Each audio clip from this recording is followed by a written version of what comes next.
പ്രേക്ഷകർക്കും എനിക്ക് വേണ്ടി പിന്നെ സബ്സ്ക്രൈബ് ചെയ്ത എൻ്റെ ഫ്രണ്ട്സിനും എല്ലാവർക്കും എൻ്റെ ഹൃദയം നിറഞ്ഞ നന്ദിയുണ്ട്. പിന്നെ ഫ്രണ്ട്സ്, എൻ്റെ വീട് പണിയിലാണ്, ഷെഡിലാണ് താമസം. അപ്പോൾ വീട് പണിയാണ്, തേച്ചിട്ടില്ല, വാർപ്പായിട്ടുള്ളൂ.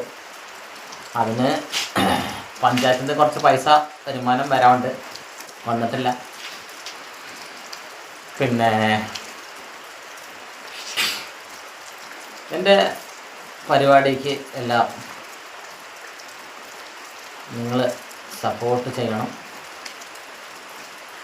സബ്സ്ക്രൈബ് ചെയ്യണം, പിന്നെ ലൈക്ക് ഇടണം.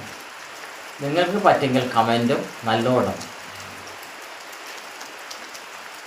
പിന്നെ ഞാൻ ചെയ്യണതും എൻ്റെ പരിപാടി എനിക്കിഷ്ടമുള്ള പോലെ ഞാൻ യൂട്യൂബ് പരിപാടി നടത്താൻ. പിന്നെ നിങ്ങളൊക്കെ ചെയ്യുമ്പോൾ ഫ്രണ്ട്സ്, നിങ്ങൾക്ക് സബ്സ്ക്രൈബ് ചെയ്യാനൊരു മടിയുണ്ടല്ലേ. നേരെ മറിച്ച് പെണ്ണുങ്ങളൊക്കെ ചെയ്യുമ്പോൾ നല്ല സബ്സ്ക്രൈബും കിട്ടലുണ്ട്. സബ്സ്ക്രൈബൊക്കെ ഒരുപാട് മില്യൺ ചാടലുണ്ട്. ലൈക്കും കമൻറ്റും. അപ്പോൾ നിങ്ങൾ പാവപ്പെട്ടവനാണ്, പെയിൻറ്റിങ് പണിക്കാരനാണ്. അപ്പോൾ എന്നെ ഒന്ന് രക്ഷപ്പെടുത്തി ലൈക്കും കമൻറ്റൊക്കെ തന്നാൽ ഞാൻ മുന്നോട്ട് പോകും. ഇപ്പോൾ 129 സബ്സ്ക്രൈബ് ആയിട്ടുള്ളൂ. ഇനി എനിക്ക് 1000 കിട്ടാനുണ്ട്. 1000 സബ്സ്ക്രൈബ് ആകണം, 4000 വാച്ച് അവർ ആകണം. അപ്പം നിങ്ങളുടെ സപ്പോർട്ട് ഉണ്ടെങ്കിലേ എനിക്ക് മുന്നോട്ട് പോകാൻ പറ്റുള്ളൂ.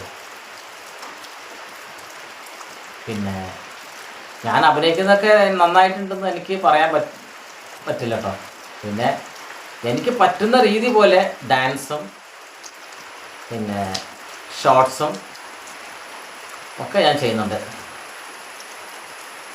പിന്നെ അതിലേറെ പരിപാടി പറയണതും ചീത്ത പറയണതും കുറേ ഇത് കിട്ടാൻ വേണ്ടിയിട്ട്, വൈറലാക്കാൻ വേണ്ടിയിട്ട് കുറേ കുറേ തെറികളും ഒക്കെ പറയുന്നുണ്ട്. അതിൻ്റെ ആവശ്യമില്ല. നമ്മൾ കഷ്ടപ്പെട്ടാൽ എന്തായാലും നമുക്ക് നേടണമല്ലോ, കഷ്ടപ്പെട്ടിട്ട് നേടണം. അപ്പോൾ